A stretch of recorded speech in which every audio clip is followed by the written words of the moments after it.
Good afternoon. Thanks for being here. My name is Simon Sandoval Moschenberg. I'm a partner with Murray Osorio PLLC, and together with Quinn Emanuel, we represent Kilmar Abrego Garcia in this matter. Yet again, for the 7th or 8th time, the government employed the tactic of sending an attorney into court who feigned ignorance as to what the government's plan is for Mr. Abrego Garcia. Sort of said, I don't know if they're actually planning on rearresting him. I don't know what the basis would be. They might do this, they might do this, they might do this. And so the district judge obviously found that, as before, a little implausible that in a case of this nature that, we've now learned has been considered a priority for the highest levels of the Justice Department, that they really haven't even decided what they're going to do here. So the government gave the district judge gave the government until the 26th of December, that is to say Friday, to actually answer the question. What is your plan for Mr. Abrego Garcia? Are you planning to rearrest him? If so, why? We'll then have the opportunity to respond to that, and then based on that, the judge will decide whether to convert her temporary order prohibiting his rearrest into a permanent order or whether to dissolve it. So as of right now, Mr. Abrego Garcia is going to return to his home with his wife and his children and his family members in Maryland. And he will be at home through Christmas and New Year. Kilmar, amigo, el pueblo está contigo. Kilmar, amigo, el pueblo está contigo. Amigo, el pueblo está contigo. But we're very much not out of the woods yet, right? I mean, the government, to me at least, it's clear that the government is willing to do whatever it takes, sort of give any legal justification, any factual justification whatsoever, to put this man back into a detention center. And we all see that there's no reason for that. We see that there's no basis. Yet again, who's keeping Mr. Abrego Garcia in the United States right now is the federal government. Right? Mr. Abrego Garcia, if he was allowed to sort of choose his path, he would have been in Costa Rica months ago, right? And so it's actually the federal government that's keeping him here in the United States right now in order to keep him behind bars of an ICE detention center and now put him back behind bars of an ICE detention center. Again, they're insisting on punishing him and using ICE detention, which is supposed to be just for the purpose of carrying out a removal, using ICE detention to accomplish what they weren't able to accomplish in the criminal matter in Tennessee, which is, to keep him locked up. But we're not going to allow that. We're going to keep fighting for a resolution of this matter that keeps Mr. Abrego Garcia free. Right? His priority right now is to remain free. Again, as I said last time, we don't consider justice that he be in Costa Rica. Justice would be that he remain here in Maryland, free from the constant threat, free from the persecution of this government, free from the threat that they're going to try to remove him to, whatever 4th or 5th or 6th African country they can name, free from the threat that they're going to send him back to a detention center in Pennsylvania. That would be justice. But an acceptable resolution at this point is the resolution that he's fighting for, which is the ability to take the Costa Rican government up on their offer of refugee status. That offer has been sitting out there since August. When we were last in court, the government said, oh, no, that's no good anymore. Costa Rica, there's things going on that you don't know with Costa Rica. Of course, that proved to be completely false, as the Costa Rican foreign minister came out just a few days later and said, no, our offer of refugee status still stands. And that's where we left it. And so that's what Mr. Abrego Garcia is trying to do right now, right? He is trying to carry out what the government claims to want in this case, which is his removal from the United States. And they're the ones who are preventing that from happening. Free Kilmar now! Free Kilmar now! Free Kilmar now! Free Kilmar now! Free Kilmar now! Free Kilmar now! Free Kilmar now! Free Kilmar now! I'll just repeat that briefly in Spanish, and then I'll take question and answers in English and Spanish.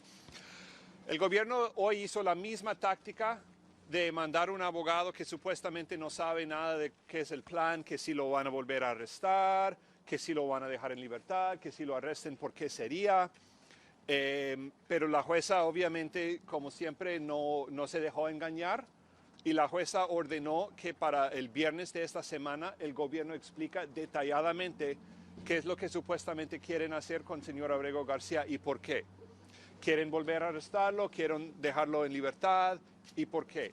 Y luego nosotros vamos a tener la oportunidad de contestar esto. Entonces, en fin de cuentas, el señor Abrego García va a permanecer en libertad mientras las Navidades y el fin de año, pero no está fuera de peligro. Todavía el gobierno está luchando para volver a detenerlo en un centro de detención de ICE y la jueza tiene que decidir si va a convertir su orden de no arresto, que actualmente es una orden temporaria, si lo va a convertir en una orden permanente o al contrario, si lo va a anular y permitir que lo vuelvan a arrestar.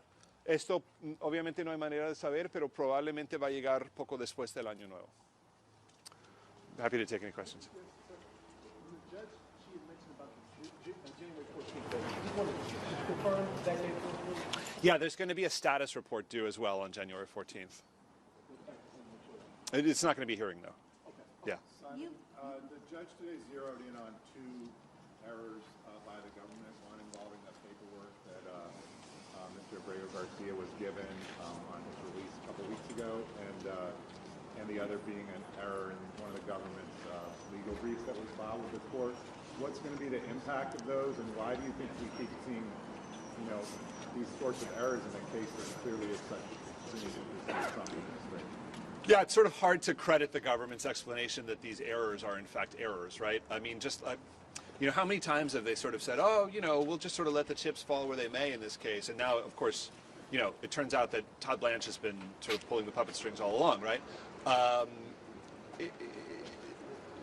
On Thursday, 2 weeks ago, in the morning, Judge Xinis entered a ruling finding that there is no order of removal and ordering Mr. Abrego Garcia released. As he was sort of walking out of the detention center in Pennsylvania, he was handed a piece of paper called an order of supervision, which is what the government gives someone when they have a final deportation order, right? So the government released him on terms that it releases someone who does have a final deportation order, notwithstanding the judge's ruling that he does not have a final deportation order. And then later that night, an immigration judge, a brand new immigration judge, not the one from 2019, but their sort of hand-picked hatchet man immigration judge, entered a brand new removal order. So, I mean, one could sort of speculate that the fix was in, right? Because at 4:45 p.m., they're giving him an order that doesn't make sense and would only come to make sense in light of the immigration judge's order issued later that night. So I think that's exactly what she zeroed in on. Why are you ordering him released as someone with an order of deportation if I already found that he doesn't have an order of deportation? And the government's only answer to that was, oh, it was a mistake. Sorry about that. You mentioned in court that he was literally in a double bind. Can you explain and elaborate on that? Yeah, I mean, the government keeps saying, and they even filed in their papers saying, look, he's complaining about detention, but he has the end of detention. It's in his power, right? He can self-deport. That's exactly what he's been trying to do for all this time, right? Is take Costa Rica up on its offer of refugee status, right? And so it was sort of bitterly ironic for the government. They say this in all their immigration cases, where an immigrant is challenging detention. They say, well, if you don't want to be detained, just deport yourself. But for them to say that in this case, where that's actually what he's trying to do, was quite bitterly ironic to read. And you explained he has two bracelets. Is that correct? Yeah, that's right. I mean, one from ICE and one from the U.S. Marshals. Given everything that the Stanley's been through the last 7 months, what, from your perspective, does it mean for an individual for Yeah, I mean, it has been a tremendous roller coaster of emotions from them, right? On Thursday morning, they get the order ordering his release on a same-day basis. That night, the immigration judge sort of gins up a new retroactive deportation order. He's given a piece of paper saying he's got to check in at the ICE office in Baltimore the following morning. He knows that he's going to be taken into arrest because, as the judge said, it's deja vu all over again. That's what they do in that office, is they arrest people. That's what they did to him last time he was in that office. Literally, as he's walking up the steps He doesn't know to the building. He doesn't know whether he's going to come out or not. We get the order essentially as he's going into the building. He learns that he's going to be allowed to come back out again, but it's a temporary order. It only lasts through today's hearing. Doesn't know what, again, comes to this courthouse not knowing whether he's going to walk out the front or back door. The judge extends the order, but now only extends the order for a limited period of time. So it's it's just been one earthquake after another for this family. And of course, I'm sure they're incredibly gratified that they're going to be together for Christmas and New Year's, but the sword is still very much hanging over all their heads.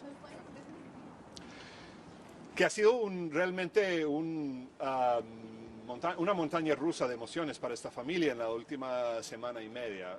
Reciben la noticia de que lo van a dejar libre el mismo día, pero esta misma tarde, mientras él está saliendo del centro de detención, le dan una orden de que se presente en la oficina de ICE la mañana siguiente para que lo arresten. Amanece aquel mañana, sale de la casa no sabiendo si va a volver a la casa. Mientras está subiendo las gradas para entrar al edificio de ICE, recibe una orden de esta corte que no lo pueden volver a arrestar.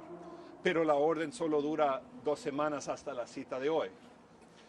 Nuevamente llega aquí hoy a este edificio no sabiendo si va a salir por la puerta de enfrente o si lo van a sacar de la puerta de atrás. La jueza decide extender su orden de no arresto, pero nuevamente de manera temporaria. No sabemos cuándo va a fallar, pero probablemente va a ser un par de semanas nomás. Entonces, seguramente la familia está muy agradecida, muy contentos de que pueden estar juntos durante esas Navidades y Año Nuevo, pero la espada todavía está encima de su cabeza, realmente. Simon, DOJ made mention during this hearing of this finding in 2019 that Mr. Abrego Garcia was a danger to the community. There's obviously been debate about that original finding.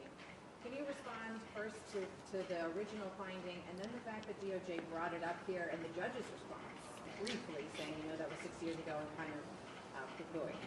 Yeah, the criminal court judge in Tennessee made a finding that Mr. Abrego Garcia is not a danger to the community, is not a flight risk. He did put him on very strict conditions of release, right? You're not going to see him, walking around in suburban PG counties on very strict conditions of release. The government keeps bringing up this notion that he's some kind of MS-13, leader. And it's just been how many courts that this case has now been in front of over the past year, and not one of them has found any evidence to support that. In any event, he's still under criminal indictment, right? There's a trial scheduled to begin in a month from today. Right, and so his conditions are very restricted pending that trial, but the notion that he needs to be taken back into detention for the safety of the community is one that the district court judge in Tennessee has already roundly rejected.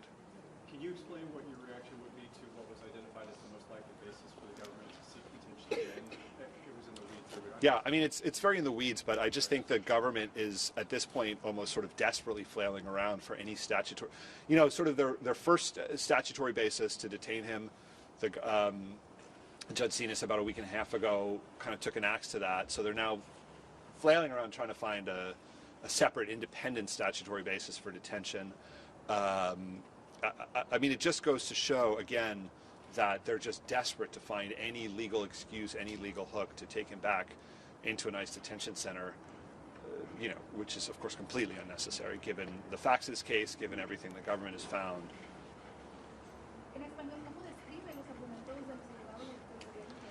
Que realmente están desesperados, los abogados del gobierno están desesperados para encontrar cualquier pretexto legal para volver a detenerlo.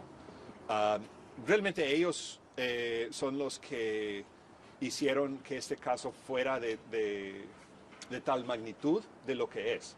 Nunca fue decisión del señor Abrego García de ser un caso nacional, de importancia nacional, la Corte Suprema, todo esto.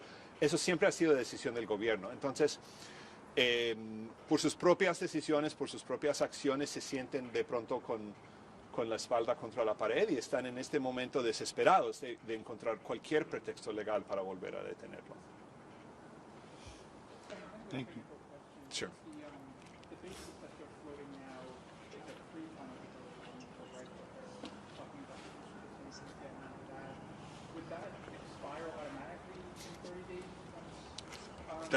Yes, exactly. And 10 of those 30 days have already run or something like that, right? So really, essentially, their best argument at this point, and that's giving them a lot of credit and taking for granted a lot of things that we don't agree with, but their best argument at this point would justify them taking him back into detention for 20 days and then releasing him again, right? And so, I mean, there's just no need for that.